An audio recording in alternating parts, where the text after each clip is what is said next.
تو پہلی چیز یہ ہے روزہ رکھیے، روزے کا اہتمام کیجیے، اور روزہ رکھیے تو اس طرح رکھیے جیسے اللہ نے روزہ رکھنے کا حکم دیا ہے۔ یہ دوسرا باب آپ کے سامنے پیش کرنے لگا۔ پہلے تو روزہ رکھیے، اب جو روزہ رکھتے ہیں ان کے لیے اس طرح رکھیے جیسے اللہ نے رکھنے کا حکم دیا۔ اب اللہ نے روزہ رکھنے کا حکم کیسے دیا؟ حدیث پاک میں آتا ہے کہ اللہ کے رسول صلی اللہ علیہ وآلہ وسلم فرماتے ہیں کہ بعض روزے دار ایسے ہوتے ہیں جن کو روزے میں بھوک اور پیاس کے سوا کچھ نصیب نہیں ہوتا، یعنی صرف وہ بھوکے اور پیاسے رہتے ہیں، بس ان کو کچھ ملنا نہیں ہے۔ وجہ اس لیے کہ انہوں نے جو حلال کھانا تھا، توجہ کرنا، جو حلال کھانا تھا، جیسے کھانا حلال ہے نا، پانی بھی حلال ہے، مغرب بعد تو کھا سکتے ہیں نا، وہ تو حلال ہی ہے، صبح صادق سے پہلے کھا سکتے ہیں، حلال ہی ہے، لیکن روزہ رکھنے کی نیت کرنے کی وجہ سے وہ حرام ہو گیا تو رک گئے کھانے پینے سے۔ لیکن جس کھانا جو حلال تھا روزے سے پہلے اور روزے کے بعد، وہ روزے کی حالت میں تو ہم رک گئے کھانے پینے سے، فریج بھری ہوئی ہے پھلوں سے، رک گئے ہیں، کچن بھرا ہوا ہے کھانے سے، رک گئے ہیں، مگر گالی تو ہمیشہ حرام ہے۔ کیا روزے میں لوگ گالی سے بھی رکے؟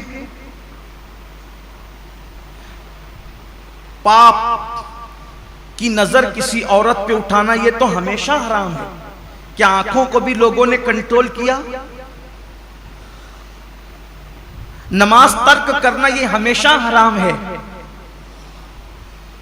نماز کو چھوڑ دینا یہ ہمیشہ حرام ہے۔ کیا لوگ روزے کی حالت میں نماز کے پابند ہوئے؟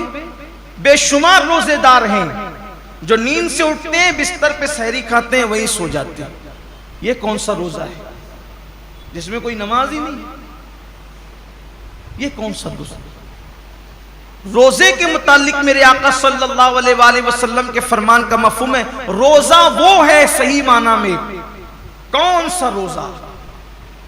جو آنکھ کا بھی روزہ ہو، جو زبان کا بھی روزہ ہو، جو کان کا بھی روزہ ہو، جو ہاتھ کا بھی روزہ ہو، جو پیر کا بھی روزہ ہو۔ آنکھ کا روزہ یہ ہے کہ جن چیزوں کو اللہ نے حرام کر دیا روزے کی حالت میں انہیں نہ دیکھو۔ یا تو روزے میں لوگ گیم کھیلتے بیٹھے ہوئے، دیکھ لیجئے ٹائم پاس کر رہے ہیں، کیوں بھائی گیم کھیلتے ہو، تسبیح کیوں نہیں پڑھ سکتے؟ یہ تو مہینہ تسبیح اور تلاوت کا ہے، درود شریف کا ہے، اچھا یہ تو گیم کھیل رہے ہیں، اس میں کوئی تصویر تو نہیں ہے، یہ حرام تو نہیں ہے؟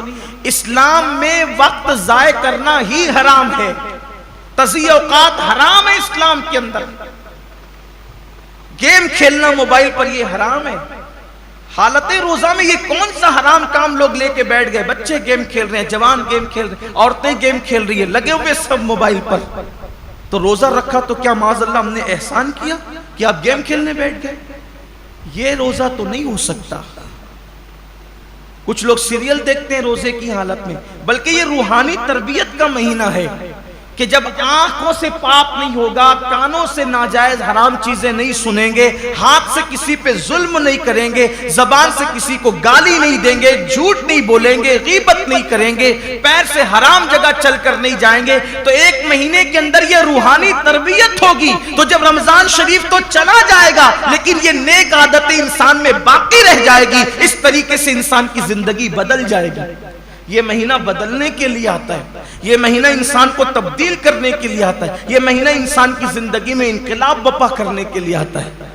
اب زبان جھوٹ بول ہی رہی ہے، کچھ لوگوں کا تو روزہ اس وقت تک مکمل ہی نہیں ہوتا جب تک وہ دو چار لوگوں سے جھگڑا نہ کریں۔ بڑا نازک ہوتا ہے کچھ لوگوں کا روزہ، یعنی ان کا دماغ چڑچڑا ہو جاتا ہے روزے کے اندر، اس سے لڑ، اس سے جھگڑ، اس کو گالی دے، اس سے یہ حالت ہوتی ہے۔ روزہ یہ نہیں، اللہ کے رسول علیہ السلام فرماتے ہیں اگر کوئی روزے کی حالت میں تم سے جھگڑا کرے تو اس کو کہہ دو کہ بھئی میں روزے سے، میں اپنا روزہ خراب نہیں کرنا چاہتا۔ روزے میں جھگڑا نہیں ہونا چاہیے، روزہ نہیں ہے۔ اب آپ کے سامنے بتاؤں، ایسا روزہ رکھو کہ کھانے پینے کے ساتھ آنکھ پہ بھی کنٹرول ہو، زبان پہ بھی کنٹرول ہو، ہاتھ پہ بھی کنٹرول ہو، پیر پہ بھی کنٹرول ہو، سوچ پر بھی کنٹرول ہو۔ اب ایسے روزے کا صلہ کیا ہے؟ تو اللہ خود فرماتا ہے روزہ میرے لیے ہے اور میں ہی اس کی جزا ہوں۔ یعنی ہر نیکی یا ہر نیک عمل کی جزا جنت ہو سکتی ہے، لیکن روزہ تنہا وہ عبادت ہے کہ آپ نے جس کا حق ادا کیا اس کا صلہ جنت نہیں بلکہ مالک جنت ہے۔ سوچے تو صحیح روزہ کیا چیز ہے۔ مالک جنت کیسے صلہ ہے؟ مطلب یہ کہ اللہ روزے داروں کو اپنا دیدار نصیب فرمائے، روزے داروں کو خدا کا دیدار۔ صحابہ نے پوچھا یا رسول اللہ ہم اللہ کا دیدار کیسے کریں گے؟ تو آقا فرماتے ہیں جیسے تم آسمان پر چاند دیکھتے ہو بلا تکلف بلا تمثیل، تم اللہ کا یوں دیدار کرو۔ سوچئے حضور اتنے خوبصورت ہیں تو حضور کو بنانے والے رب کے حسن کا عالم کیا ہوگا؟ کائنات اتنی خوبصورت ہے تو کائنات کو بنانے والے رب کے حسن اور اس کے جمال کا عالم کیا ہوگا؟ تو اللہ کے لیے ایسا روزہ رکھو